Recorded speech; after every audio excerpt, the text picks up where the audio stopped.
C'est une conférence qui n'est pas tout à fait préparée. J'avais fait des notes, je les ai perdues.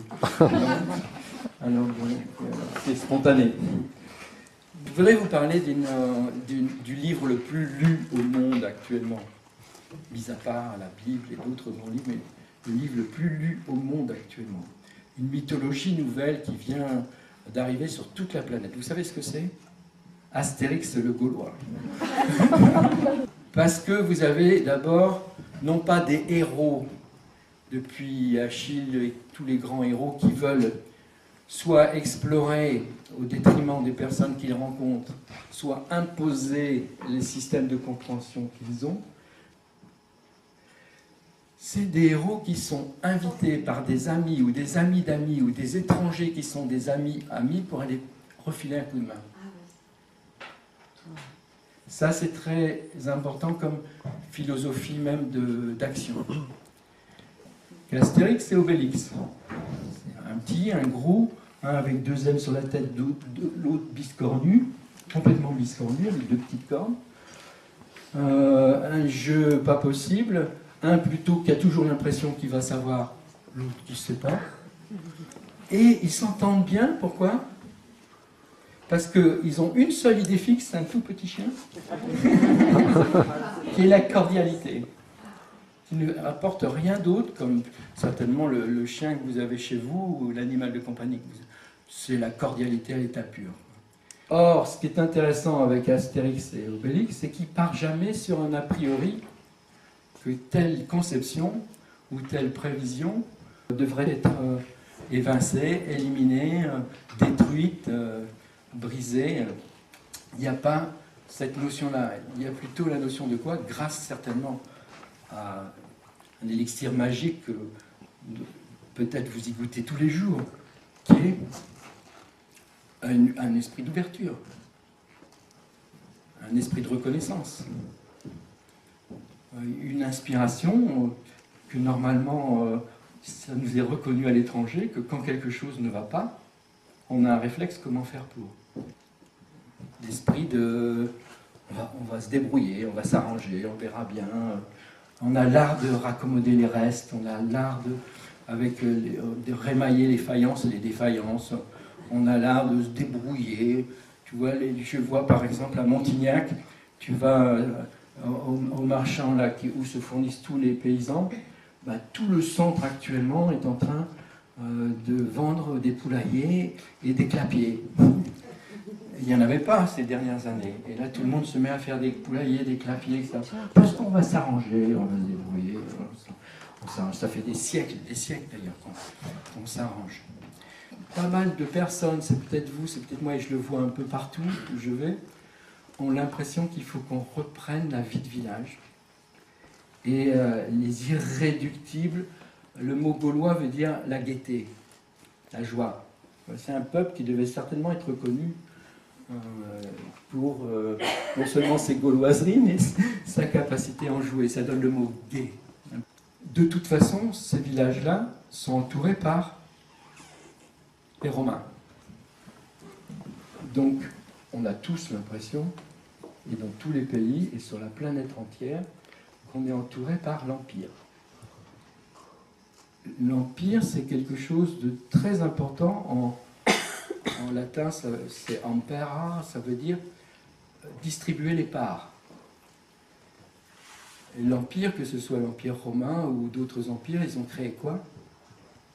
Des lois, des routes, des capacités d'organisation, pour que tout d'un coup les parts soient bien distribuées et que chacun y trouve sa part.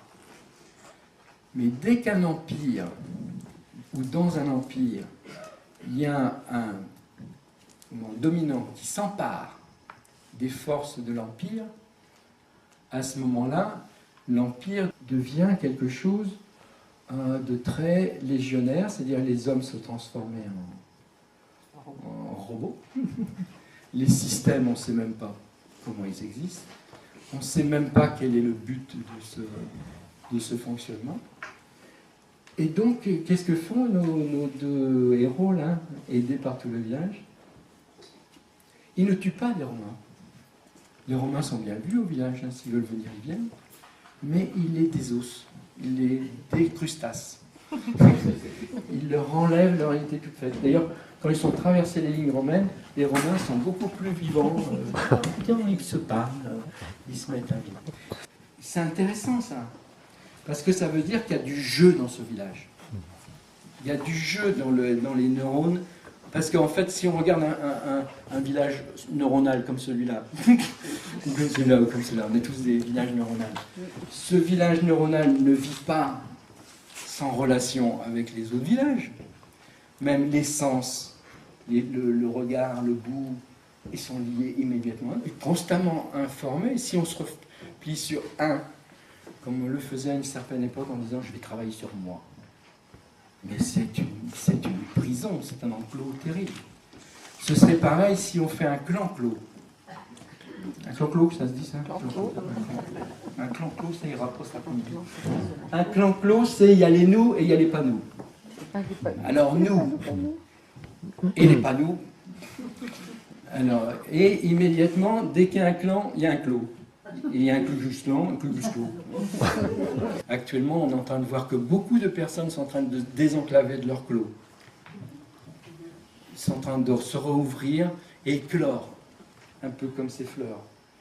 Le courage de l'offensive de printemps. Surtout si on sent qu'on est en train de ne pas échapper à une chape de la chapelle ou du chapeau ou le cap, ce qu'on appelle la tête. Par exemple, le capitalisme. C'est quoi pour vous qui est capital?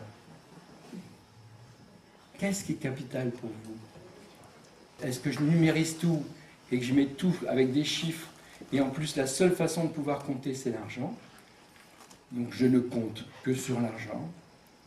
Ou est-ce que je mets qu'il n'y a pas que les quantités numéraires, il n'y a pas que le numérique, il y a quoi? La qualité d'échange. De plus en plus, et des entreprises, elles ont bourré sur la quantité. Alors tu vas à la quincaillerie, tu achètes un outil, au bout de 15 jours, il ne marche plus. Tu vas chez un commerçant, mettons une honorable banque, et tu apprends qu'ils font des produits toxiques. Là, l'autre fois, je suis allé à ma banque, j'ai mis ma main sur le... Là, s'il n'y a pas la qualité, dans une vie de village ou dans une vie de village associée, il n'y a plus de village. Il n'y a même plus de vie là-dedans, parce que toute la possibilité qu'on a là, c'est justement de se qualifier. Chacun d'entre nous, on se demande qu'est-ce que je vaux? Qu'est-ce que ça vaut? Sur quoi je peux compter? Est-ce que je peux compter sur toi? Est-ce que je peux compter sur... En fin de compte, est-ce que ça compte? Qu'est-ce qui compte? Ben vous demandez ça à un financier aujourd'hui, il est perdu. Les chiffres, c'est la quantité. Et voilà qu'on a tout misé sur la quantité.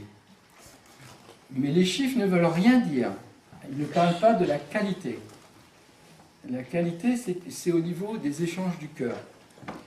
Votre cœur, actuellement, en train d'écouter ces paroles ou en train d'écouter la salle, votre cœur est en train de danser et danse différemment suivant l'estime que vous portez à ce qui se passe.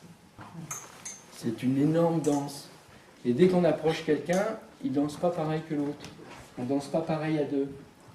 Donc la qualité est très importante. La qualité de vie, la qualité de relation, la qualité d'échange, la qualité de compréhension, la sève des petites choses qui se passent, la beauté, la sympathie, la bonté, des choses, des valeurs qui restent... c'est pas qu'elles sont valables, elles ne valent rien si elles ne sont pas remises en valeur. Une valeur du genre, valeur du cœur n'existe pas si on la décrète. Elle ne peut pas être mise en banque. Elle ne peut pas être mise à un coup de morale au tableau avec une craie.